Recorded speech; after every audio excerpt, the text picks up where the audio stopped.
Welcome to another episode of Taking Social Services to the People. We're talking about domestic violence. This is the second of a two-part series. Last week, we heard from William Runn, whose father brutally abused him. ASP Kendra Wims from the Domestic Violence Unit. She's going to be here with us again today, and I think it's really important, again, of what we focus on in uprooting the culture of domestic violence. And so we're going to talk about the future, the at-risk children at the Simpson Penn Center for Boys. It's really a problem when our young people are exposed in the environment of our homes to physical abuse, verbal abuse. It makes them vulnerable to a healthy transition from being a youth, being a child, into adulthood.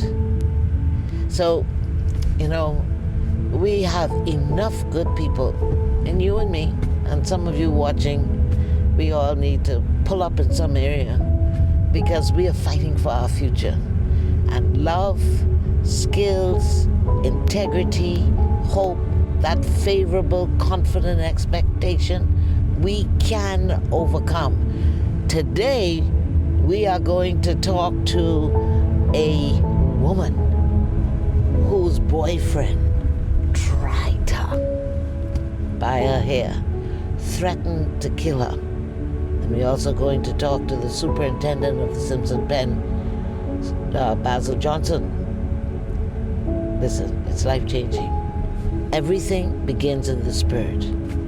We will meet Apostle Benjamin Smith so that we can have a holistic approach to how we will overcome. And now we're here to the Simpson Penn Center for Boys, and you know what? Here's this big iron gate, right? And that's how sometimes we are jailed in our thinking. We are jailed by tradition. We have to change our thinking if we are going to, just as this gate opens, open our minds. Because yes, we can. We have some of the most talented people in this country. Let's stop for a moment because, according to laws, to policies, you have to check in. And that's a little principle, I think a part of the problem that we are facing is we don't like policies. We don't like to submit to authority. But we're going to meet the security guard and get through here and meet our guests.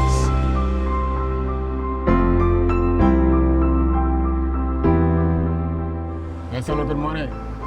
Good morning, welcome to Simpson Penn Center for Boys. How may I help you? Yes, sir, we have an appointment with Superintendent Basil Johnson, Dr. Debbie Bartlett. All right, he's expecting you all. You can go right through. All right, thank you, sir. Thank you too, sir. All right.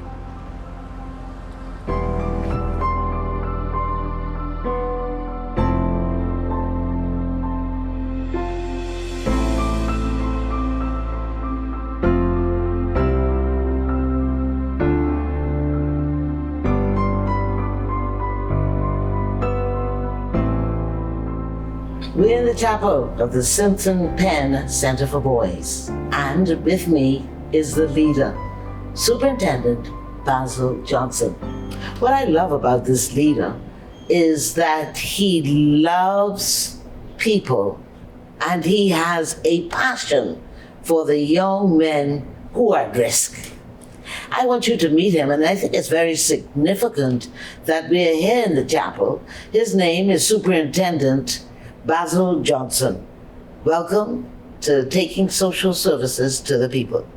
Thank you so much, Dr. Bartlett, for having me on set today at the Simpson Penn Center for Boys, and I'm delighted to be here today. Well, as I was saying on our way here, that we are dealing with children at risk, boys at risk, those young people who are vulnerable to not having a smooth transition into adulthood. And that could be caused by any number of things, whether that is homelessness, whether it is poverty, an environment of abuse. And today we're going to be talking about uprooting domestic violence because they all seem to be interrelated. But just before I get right into what your heart is and vision is, as the Ministry of Social Services has mandated, I want to reflect a little bit, because I was most astounded that a friend of mine went to a particular school, and speaking to the young boys, one of them held their hand up and said, "What is the Bible?" And I'm saying, in the Bahamas, what is the Bible? Tell me about the backgrounds, the profiles of the boys who are here. Have they interacted with the Bible, read the Bible, went to church before coming here? Very interesting, Dr. Bartlett. There were times when I volunteered my service here at Simpson Penn Center for Boys some 27 years ago. And I spoke with a young individual, and he was not able to engage in conversation. After that particular session with the boys, he asked if I could have a conversation with him. And so he pulled me aside and he told me that his parents never took him to church in his life. And so he was so amazed of the story that I was going through. And he wanted us to come back more often to be able to share those stories with him, because he saw where he was missing out on so many nuggets and principles that were being taught from the Word of God. That's 27 years ago. What about now? Is this escalating in being ignorant of the Word of God? Well, it stems from the home. If we have more parents that would be more engaged in spirituality and church attendance, Bible study, exposing their children to something that is positive, spiritual, to help their spiritual development. Everybody needs some level of spirituality in their life. But they've lost hope in the church. They lost hope in the church, but not in God. And we have individuals who are being hurt from church. Church is just people that attend or gather in a building, but their relationship with God supersedes going into a building. As individuals, we are the church. And so that's why I volunteer my services for over 30 years in the trenches, helping young individuals that there is hope. But so you didn't come here because it was a job. You came here for purpose, sounds like. I came here because of purpose. I had a conversation with Apostle Raymond Wells, and I'll go on to say, he said to me, if you're not going to Simpson Penn to make a difference, do not go. And that's my mandate. I came here to make a difference in the lives of the individuals here at Simpson Penn Center for Boys. You know, I'm amazed at the young people who just seem to have no heart. They're easily engaged in crime. They're having sex. They are victims of domestic violence. What do you see? And what is the root as you see it? Are they from single homes?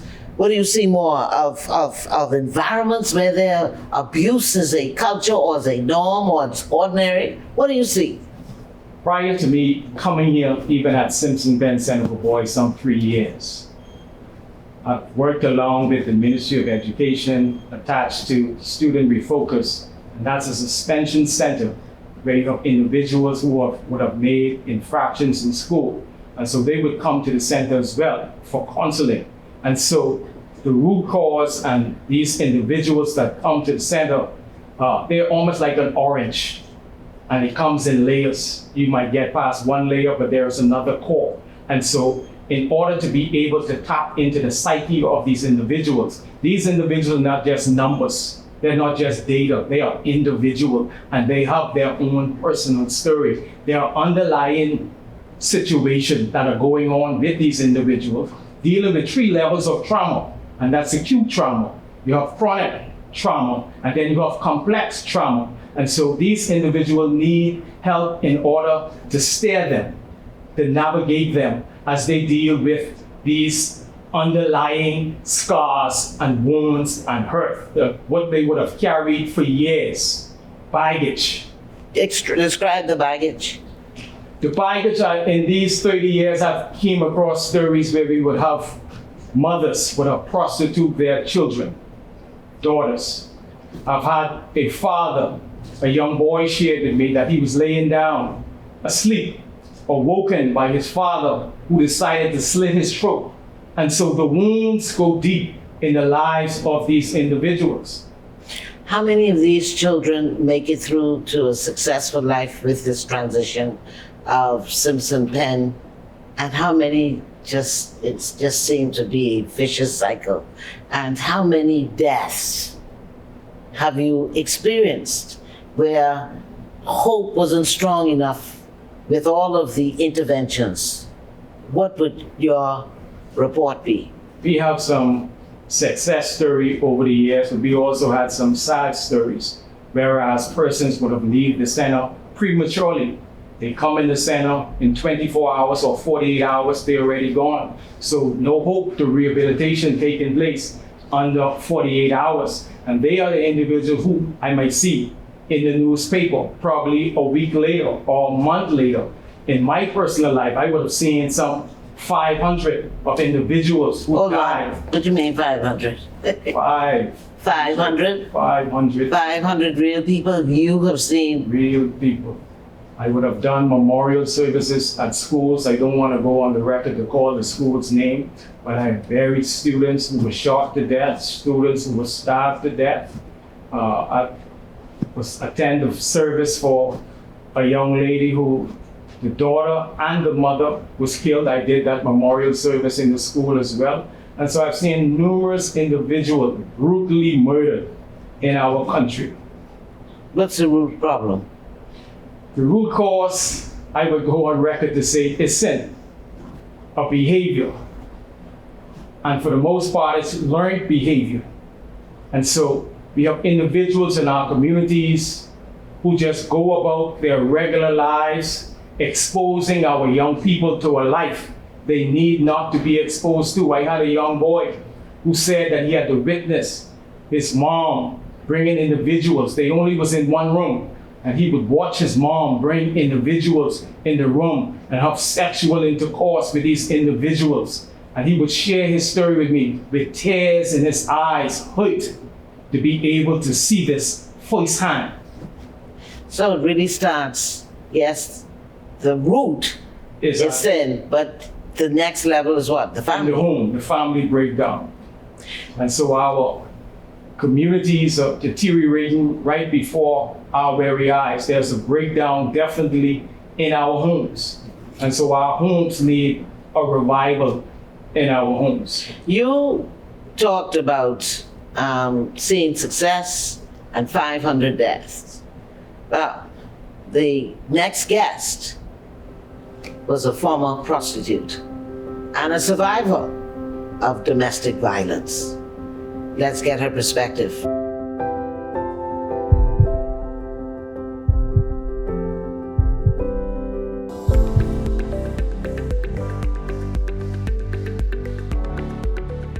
The Ministry of Social Services, Information and Broadcasting is partnering with the Bahamas Christian Council to help build stronger Bahamian families. I believe that our ultimate experience in living begins with God and family. Our purpose is to facilitate, guide, inspire, and equip you to have a better life. And a strong family foundation begins with each of us trying to become better individuals.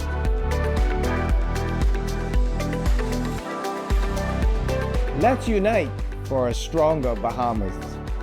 This message is brought to you by the Ministry of Social Services, Information and Broadcasting, the heartbeat of the nation, leading Bahamians from dependency to self-sufficiency to economic empowerment.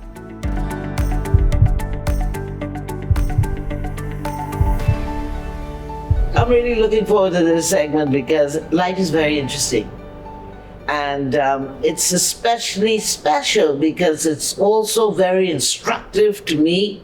And I believe it's going to be very, very enlightening to all of us. Because I'll tell you what, many years ago, so, I've been around for a little while, senior citizen. And in my early years, she was one of my makeup artists. And she would exchange goods for her body I can see if she considers that prostitute. But I was working with her and did not know. I want you to meet the survivor. I am so delighted to be reconnected with you. And let me say first, professionally, you are a consummate professional. Yes, ma'am. And so I want to thank you for sharing your life, your testimony with us today, your experience. And we're talking obviously about domestic violence. But as Superintendent Johnson said in the first segment, there are layers. Some of them are complex, and they're just layers that we have to peel off. And by the end of this program, we are going to explore those layers and come to a conclusion. But you worked with me. I did. You did. I did. What was that experience like? It was awesome. It was learning. You were, when I would come in contact with you, you were always, do this, this is what you do. So you were very to the point, and you were like, do this. And I was like, yes, ma'am. And I was always open and willing to learn from you. I had you at one point, I had you as one of my idols. You were always one person I always had looked up to, because I always wanted to get to that point where you were. Well, I am very humbled, but the reason I'm asking that, because the next question I'm going to ask, you were selling your body. I don't know if you'll call it that, but I want to hear your story and your side. And we were interacting, and I had no idea that there was this life that most people in the Bahamas would call living the life of a prostitute. Right. Tell us your story. So yeah, you could call it that. I always would say exchanging no robbery, meaning that if you give me something, I'm going to give you something. Thank you for coming. So thank you for coming. If you want your body. So what motivated you to sell your body? You would exchange. You exchange your body for what? For money. So I worked at a prominent timeshare place in Cable Beach, and some of the times that I would make a heck of a lot of money, but there are also seasons where you go through and where you make no money at all. And sometimes I would go home and I would go home, my kids say, Mommy, I don't have nothing. How many kids? I have 2 kids, I have a boy and a girl. And I would go home and they say, Mommy, we didn't eat, I don't have nothing to eat. And one night I went home and my kids was like, Mommy, we didn't eat all day, I'm hungry, whatever. And so I went into the bathroom and I started to cry. And I was like, I gotta go get something for these children to eat. And at the same time, I had a friend who was coming for me who said he wanted to go on a date with me or just go for drinks and stuff. So I said, okay, no problem. And when he came for me and he's like, what we doing? I said, whatever you want to do. He's like, man, we could skip all of this long talk, whatever, and you could give me some. I said, yeah, I could give you some, but you could give me $300 and we could call it a day. And he's like, okay. So we went to, he took me to, in the back by where South Beach, on the beach. I did it then, it lasted 10 minutes, and I was like, oh, $300 for 10 minutes? Nice. I think I can need this. And so he dropped me back home. I did it again 2-3 days later, keeping in mind that I always use protection. I never not use protection. And I found that it was a very lucrative business. Anytime I needed money or anytime it wasn't busy to work, I would make my money. I needed to make my money. And I never called it that. I always called it surviving life. I was lifing. You were lifing? Yes. So you don't think there's anything wrong with selling your body? Well, if you go to a shop and you go buy a candy, don't you give them money? Yeah, so I give you is there any relationship in your mind with the word that says don't commit fornication, don't commit adultery? That's for old people, eh? That's not for old people, that's for the whole human generation, the whole human being. One thing I find that that the Bible is true and the Bible is what it is, but at the same time, I life in. After I read, Then you say you like, oh, wait a minute now. You say, after you read the Bible, after I didn't read the Bible and I didn't pray, when I get out of the Bible, I didn't pray, I still gotta feed my children. I still gotta pay my rent. God just sent somebody, but how he said it, he sent it to you, and I might have to give you some. And so you have that money what I need. So the purpose of reading the Bible is to give you strength to obey, or do you really believe that the Lord is your source, or what's the purpose of you? Let me ask you that. What is the purpose of you reading the Bible? If you read and it says, don't commit adultery, were you married, by the way? Yes. Your husband had left, I assume. No, I that was long before I got married. Oh, this was before you got married. Yes, ma'am. Did you continue this lifestyle? Okay. So where do you draw and separate right from wrong in your mind as you sold your body? So that's an excellent question, because even when I was doing it, I was feeling convicted doing it, but at the same time, I was doing it for a purpose to make sure that my kids eat. I was making sure that when they go to school, they have all of their books and they had everything that they needed. And when I did it, I would repent. I would say, God, please forgive me, but this is what I had to do. Did you go to church? I had went to church a couple of times. That was before I really got into church. But like I say, at that point in time, I needed, I wasn't making no money. I didn't have friends who wanted to give me any money or to help me. Well, that's it. That's a point right there. Do you find it difficult to find support systems? Correct. Where people... One of the things that the gentleman said before was that you have different layers, and one of those layers was, I had my family. I have 8 sisters and 2 brothers, and I had my family, and everybody was doing their own thing, trying to survive.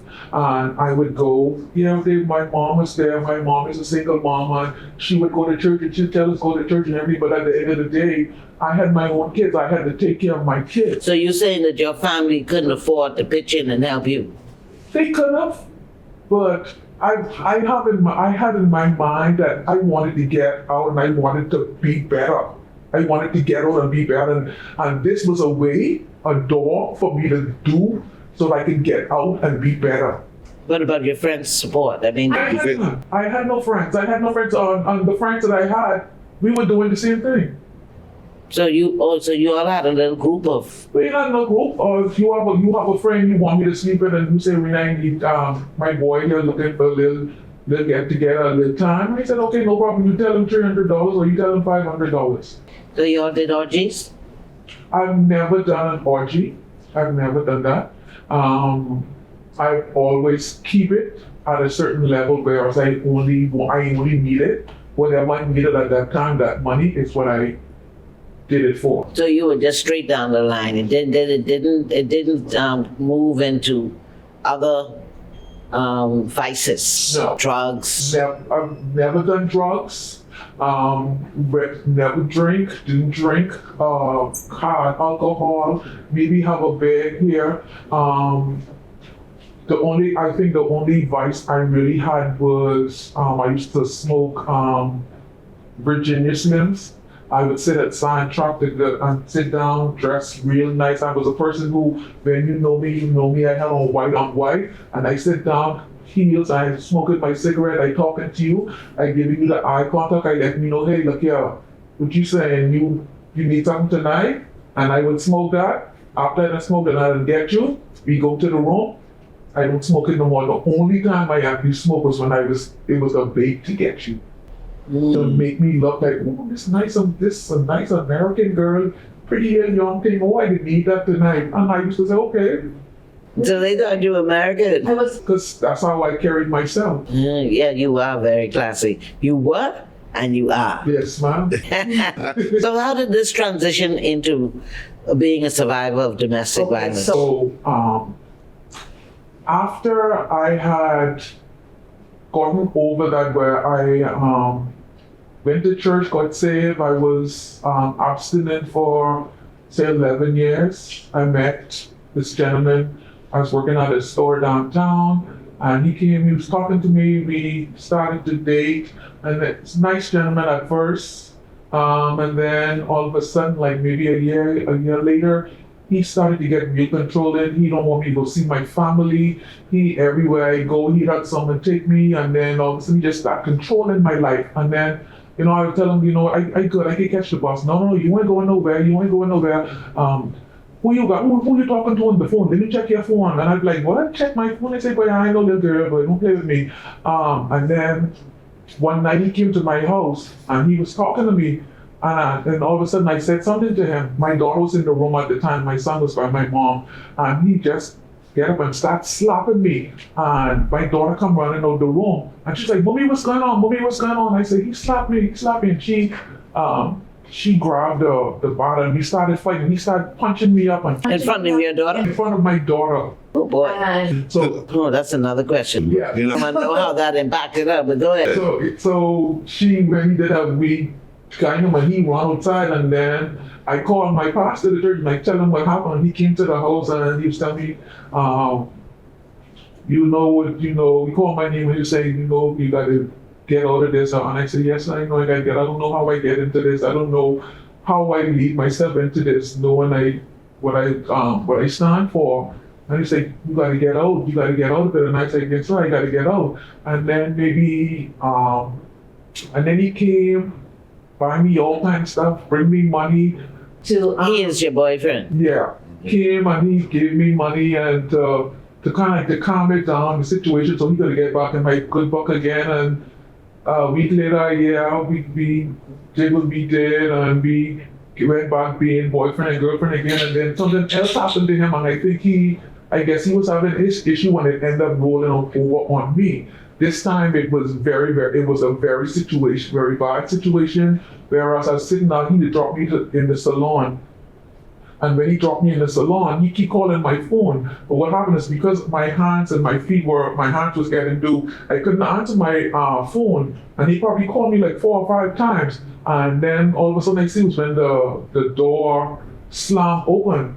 The door keep open up and he come running, and he start cursing and carrying on. You will be calling this effing phone and you ain't answering this effing phone? What I can do? I can kill you. And he grabbed me by my hair and he dragged me out in front of everybody who's in the salon. And he dragged me out and put me into his car. And when I get in the car, he started punching me in the car, started slapping me, and saying, I'm going to kill you, I'm going to kill you. And we drove down Newell Road, all about the top end road. He said, I'm going to kill you, and I'm going to throw you over Clifton Peg and kill me and you. And this time while he driving, he punching me and slapping me, and I crying and I trying to grab my phone to call somebody. And finally I grabbed my phone because he was busy trying to drive and trying to kill me and try to punch me up and do me up at the same time. And so when we get almost around by Clifton Peg, I end up picking up my phone off the ground because at that point in time I was bleeding, crying, scared, don't know what to do, and I end up picking up my phone and I end up calling my mom or my sister. I called one of them and they telling them what's going on, and they end up calling my brothers and all of my sisters, and I tell them he driving me. How did you do that in front of him? He's punching you and you're able to call your... And I end up, like I say, I bend down to pick up the phone, and when I start to pick up the phone, he punching me, and I just saying, I got to call him, and I build up the nerve to pick up the phone to call him. And when I pick up the phone, and I call my mommy, and I call my sister, and I tell them what's going on. I say, so-and-so, kill me, and he going to kill me, but I think he going to kill me. And I said, please call the police. Y'all come get me, please. And I say, y'all, please come get me. He gonna kill me. He gonna kill me. And that's when by that time we were coming around the area for George Beach. And that's when I got in the car, and he stopped the car on George Beach, and he come out the car and he started punching me and slapping me, and I cried. And I thought about bleeding and everything in the car. And the same day, like 5 minutes later, the police come there, and the police lock him up, and my family, all my brothers and family, and the guys in the area where I live in the ghetto, they came and they was looking for him, and they looking for him, and they was like, where he is, blah, blah, blah. The story I could tell of what happened afterwards is not good for whatever. It's not good for what? They beat him up and whatever. Yeah, so are you still traumatized by that? I am very traumatized, but keep in mind that I see him all the time. I like for like maybe 3-4 years, I was traumatized where I didn't want to go out. I didn't want to see him. I didn't want him to see me. And even one time I called a taxi, and it ended up being him. And I didn't realize it was him. And I ended up going to taxi. He had me hostage for like 2 hours.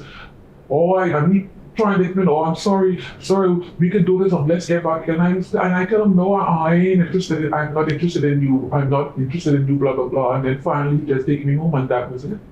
So what about your kids who witnessed you being abused? So my daughter, like I said, my daughter was living with me at the time, and she would, Mommy, you gonna be okay. Mommy, you gonna be alright. You get out of this. God got you. You go all right. You think it affected her emotionally? Emotionally, it might have affected her. But what it did, it allowed her to see what not to do. So she took my mistake, and she made it better for her. She's always very vigilant in terms of who she dates, questions she asks. And so my mistake made her better, which I thank God for. So what would you say to people watching you throughout the Bahamas and the world?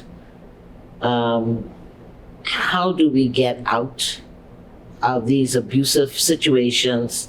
I just have to say too that when our survivor came in, our next guest, ASB Kendra Wims, I mean, it was like a reunited and it feels so good. So it was superintendent who introduced me to Survivor, Superintendent Johnson. And it was so good to see that support system that you had in both the police force and also Superintendent Johnson. So what do you say in our final moments of this segment to how important support systems are to recovery, mental healing, just the ability to walk on a better path? So, to be quite honest with you, you say recovery to mental, it is never a recovery. It's not a recovery. What you mean? No, it's not. It's you always remember it. You always remember that scar. It's like when you get cut, the scar is healed, but if you look at the scar, you will always remember that. Because that's mental pain, it's a mental part. But what you have to do is you have to put in your mind, and you have to read, and you have to put in stuff that allows you to not feel it, but you know it's always there. And what you do is you use it as a scare tactic that you don't go down that road. Because you always should say, let me look back and see, I see that sign before. That sign is what happened, what got me in that position. No, I ain't going that way. I think I need to go. No, we ain't going that way. We're out of time, but you have to answer me this. What is just one, two or three big things? What do you look for that is a warning sign that this is trouble, this is an abuser? You don't see it because what happened is that you never meet the abuser. You meet the representative of the abuser. You never meet. So he hides. He's like a narcissist. He gives you everything. You don't see the abuser in the beginning. You only see the representative of that abuser. You see the person who represents that particular title, You don't see the real person. You never see the real person until you get in a personal space with that person. But so you never meet the abuser ever. You never meet them at the first beginning, because they don't want you to know that's who they are. You only meet a representative of who they want to be. You meet the nice person, the caring person, the person that gives you everything, the person that takes care of you, the person that loves you, who pretends all of those. They never show you right at the back. I can hit you, I can slap you, I can rape you, I can take all your money. You never meet that person in the beginning. You always meet a representative of that person. So what you're saying is that you meet the master of deceit. Correct. We'll be back in a moment.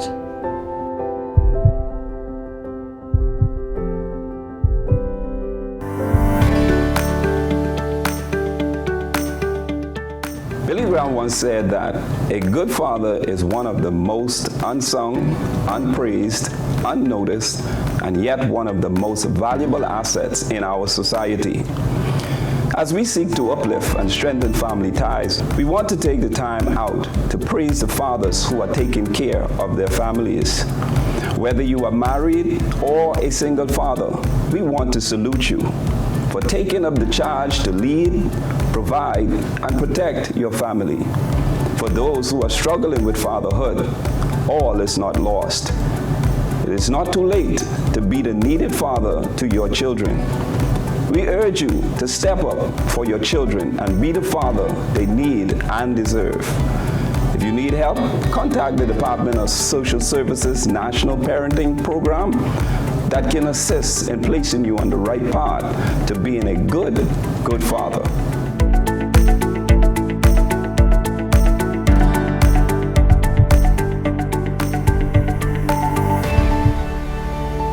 Hope is favorable, confident expectation. And then I talk to the leaders of this country, those who are healing, being reformed. And we all at some point in our lives overcome something.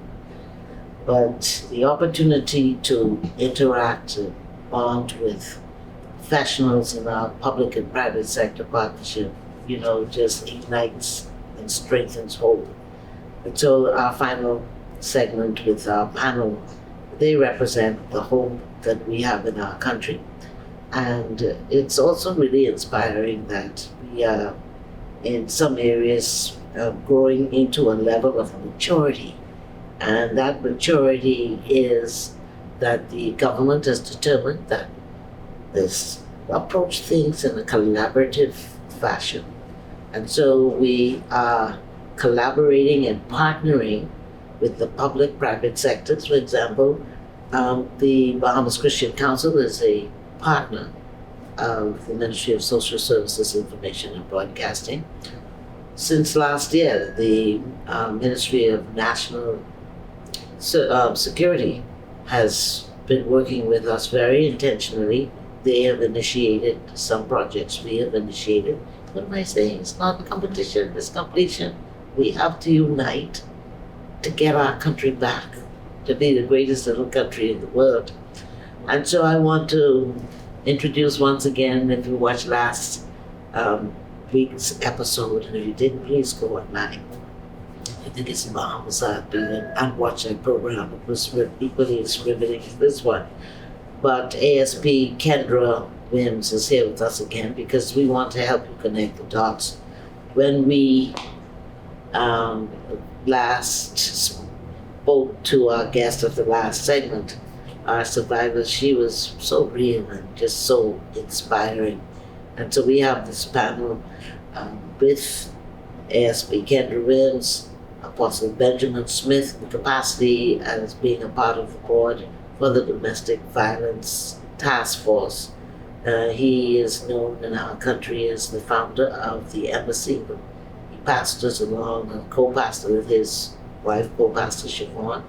And again, I talk about husband and wives because, especially in the church, because we need stronger parenting. I'm also pleased that you are my pastor, and I'm humbled. And of course, he is a prophet in our nation. And we met in the first segment. We met my friend and colleague. I was just saying off camera, I just love working at social services. They have such a heart, and sometimes the bad apples, because everywhere we go, we got some bad apples, overshadow. And I'm telling you, it is, I just love it. All these people behind these cameras here, just walking through, I just love them.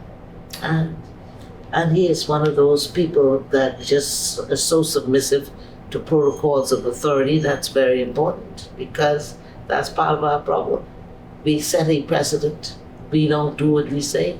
We allow people to see something different when people hear with their eyes, but we see something different in our life. Oh boy, but we get it together. So in our last segment, I'm going to start with you, Assistant Superintendent.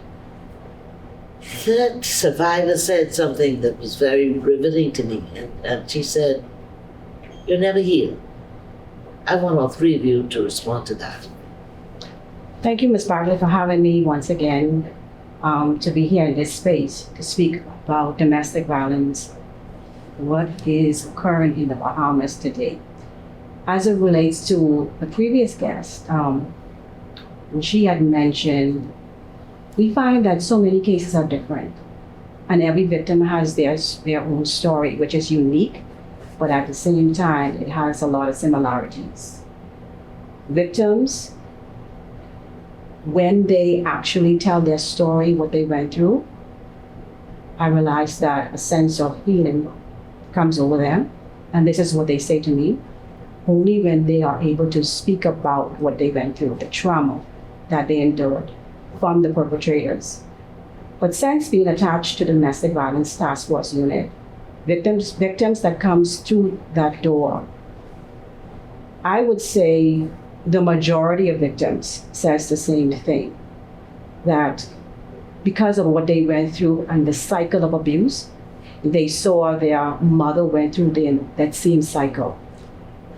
And in some cases, their mother, their grandmother, the great-grandmother went through the same cycle of abuse and never addressed it. So you're looking at a generation, a whole family that went through a level of abuse but never actually addressed the situation. Studies have shown worldwide, as it relates to statistics, that a woman will leave 7 times before she actually leaves a relationship of abuse. And sometimes some women never get an opportunity to leave because they die in the process. And when we hear that word die in the process, it can mean 2 things. Either they could die in terms of physically or internally. So when you look at this cycle of abuse, it's just not just the physical aspect of it, it's the emotional aspect of it, it's the mental abuse, it's the psychological abuse, and it all ties in. But what I would say in terms of the last survivor who presented, victims heal when they feel that they are safe, that they have overcome, and sometimes those scars even help because they realize now what they went through actually wasn't for them, but it was for someone else who is actually enduring the same situations. So now they can tell their story to help other women, to help other men, to help children on how to get out of situations of abuse or what signs to pay attention to, not to be a victim of domestic violence. That's very powerful. I noticed you talked about the cycle, generational cycle. Apostle, speak to that, both of that. When does this pain become generational? And do victims heal? Once again, thank you for having me on the set.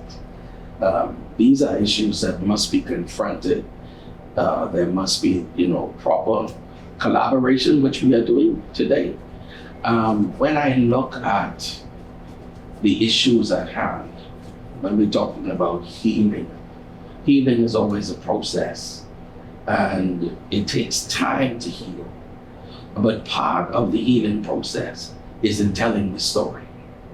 And in telling your story, there's a form of release that comes to the one that has been hurt so many times. And as they tell their story, the deeper the healing becomes. And then not only that, you also see the impact on their life after telling your testimony, how you made it through. Because really and truly, only a survivor is able to tell the story. That means I made it through this crisis. And I'm able to give you how I overcame it. Wouldn't the story, though, have to be embedded with principles? What did you learn? You can tell the story. That's right. What did you learn from that story that you lived? Just that. Yeah. In other words, we talk about a cycle. ASP just said their profile, and what she's noticed is this generation after generation, mother, grandmother, great-great-grandmother. Address the generational cycle. How do you break it? The thing about it, life is about lines. I like to put it that way. There are sideline issues and there are bloodline issues. The bloodline issues are always generational. And so in the scriptures, you will find from generation to generation to generation. Lamentations chapter 5 verse 7 says, one generation takes on the iniquity or bears the iniquity of its former generation. And then in Exodus chapter 20 verse 5, it says that God is a jealous God, but he visits the iniquities of the fathers. Where? Upon the children, to the third and to the fourth generation. 4 generations, a generation is 40 to 50 years. So if we're going by 50, it would be 150 to 200 years ago. And so we find in these bloodlines, there are negatives, there are positives, there are strengths, there are weaknesses, there are curses, there are blessings. And a lot of times, because of sin, iniquity, and transgression, that is the reason and the way how the enemy, our adversary, the devil, enters the line. Because he needs a legal access and ground to be able to affect that line and to continually cause the cycle of abuse to take place. Give me an example of the legal access. Like when we know, you talk about, even as you read, I call it the Success Manual for Life, you talk about 14 generations before they say, as they introduced some chapters. So you have the blessings where you can see the Levites with the music, and then you have the curses. So, but what practically does that mean? You could go in some family lines and see there's a generational challenge of alcoholism, incest, generational. What is that portal that you're talking about? And are you saying that the decisions that the parents make transfers to the children and to the children's children? Is that what you're saying? That's exact. Because decisions determine destinies. And what one former generation does affects the other. As a case in point of that, even in the scripture, we have David said something. He said, I was born in sin, but I was shaped in iniquity. Sin and iniquity are not the same. Explain the difference. The sin comes from a Hebrew word called shatah, and it means crime and its penalties. At the very foundation of sin, it's rebellion. You can only rebel if there's a law that has been violated. And so sin is personal because it deals with the violation of the laws, the principles that God has put in place. Now, an iniquity, the word for that is avon, and it means generational curse, generational disorder. So when David said, I was born in sin, but I was shaped in iniquity, that said volumes to me. Now, many people may not know that David was the outside son of Jesse. And here's what David said, in sin did my mother conceive me. So she happened to be the concubine, the outside one, who chose the sweetheart. In other words, the children of the sweethearts, it doesn't mean that their purpose is any less than the children inside the home. That's exactly right. Because David became the sweet psalmist of Israel, the greatest king and prophet of his time. But here's what took place. His son Solomon, David may have had 3 wives, remember now, he killed to get Bathsheba. And out of that relationship, the child died. And the second child was Solomon, who had 1,000 women. So your daddy, who was Jesse, that's it. Your father, who was Jesse, had an issue. David had the issue. He had 3 wives. And his son ended up having 700 and 300, which makes 1,000. To this day, we don't know Solomon's children. They're probably all over the world. And so you find when you find these things going on, these cycles in Scripture. Abraham, Isaac, Jacob, God blessed and had a covenant with Abraham. That same covenant went down to Isaac, went to Jacob, and 12 tribes of Israel. They're all blessed. But at the same time, Abraham like mango-skinned woman. Because the Bible said he, fair skin. She, when you talk about the wives, fair skin to look at. And so Isaac had the same issue, and Jacob looked for the fair skinned one as well. So he had to pick between Leah and Rachel. And the one scripture says she was fairer than the other. So we see in the DNA, the genetic code was passed down. Abraham lied and said that Sarah was his sister. Isaac was not yet born. But Isaac did the exact thing that his father did. He lied and said that his wife was his sister. Where did he get it from? The decisions of the forefathers sends a genetic code all the way down, and that becomes our genetic profile, with all of the proclivities and tendencies and families. I'm aware of some instances right here in the Bahamas where the father was called killer. The son was called killer. The father shoot up everybody. He died. His son perpetuated the same types of crimes. And so you find that the criminal mind and the civil mind are birthed out of the home. And so sin can start from the home. From the home. I don't know where this time goes, but I want you to wrap it up. I'm going to come one more time very quickly, but I got to get the superintendent to speak on healing and the generational curse which you see with the young men coming through here. Based on Prophet Benjamin Smith, I would have seen that same cycle here at the center. But in actuality, we did a survey. Out of 23 boys, we had about 17 of those boys lost their father through murder. So this cycle is broken.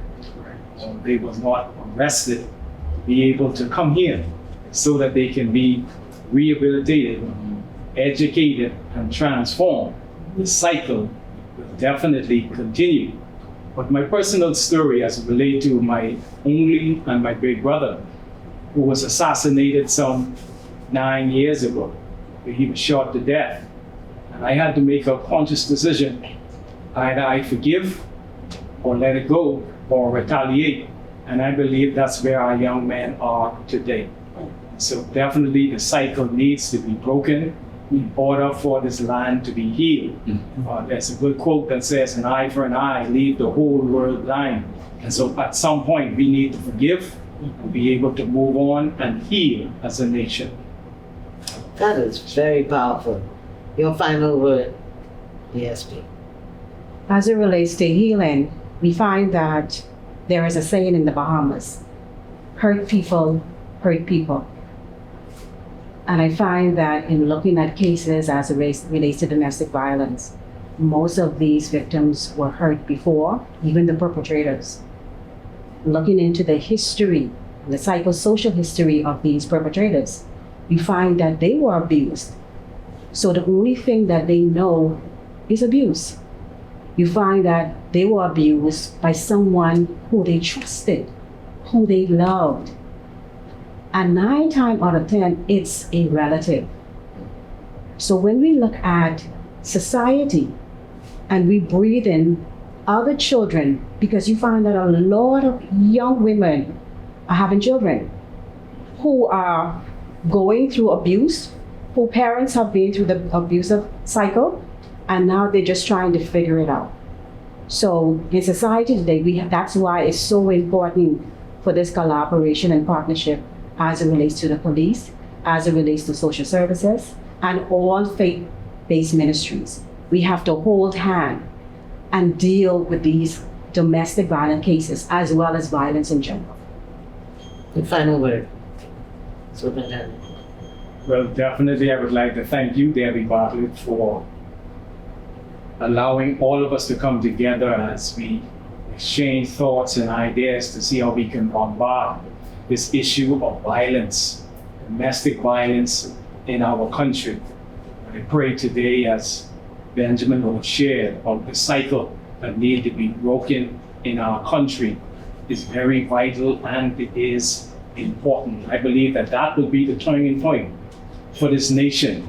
I will use the scripture as the superintendent has which says, if my people who are called by his name would humble themselves, pray and seek his face and turn from our wicked ways, he says, then he will hear from heaven, he will forgive our sin, and he will heal our land. I believe our land needs healing as a people. And to the apostle and prophet, final words, what do you see for the nation and for the home? Speak to them, those that are just watching this. A final word. I believe that love begins at home. Morals and standards begin at home. Prayer begins at home. And in this move, because of this type of meeting that we are having, there's a greater awareness. And I believe in the future, it will be even greater. The voices that have been silent, victims who have not been comfortable to come forth, will begin to speak. Both male and female will begin to talk. They will begin to expose things at higher levels from those who are the perpetrators of the crime, those who are the victims. There's going to be a lot of exposure. In the exposure, there's going to be solutions. There will come solutions and strategies from every strata of society, that this is not just a personal problem and a family problem. This is indeed a national problem. And we will find it at the global scale. But I truly believe in this move that we will see more order. There will be less confusion when everyone comes together and begins to forgive one another. The greatest of these is love.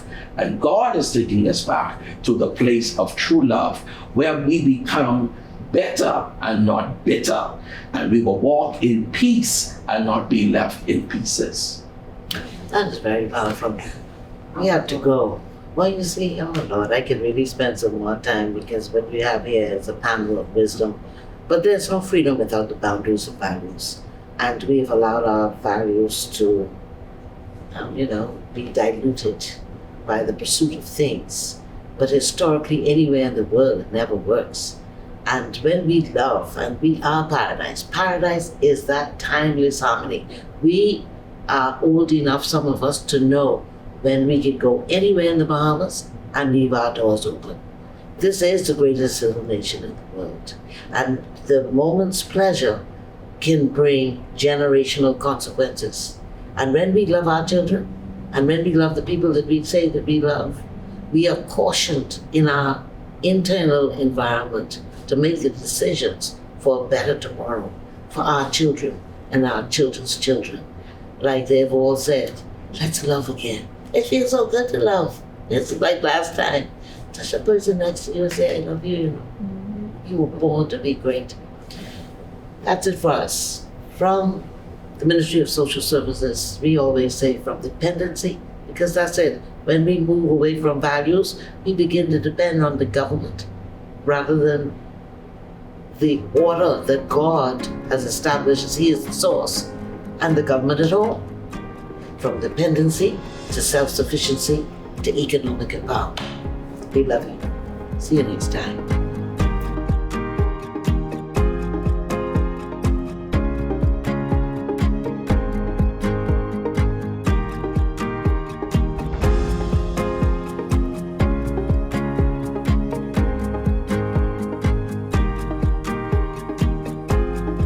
This has been a production of the Ministry of Social Services, Information and Broadcasting, the heartbeat of the nation, where we move our clients from dependency to self-sufficiency to economic empowerment.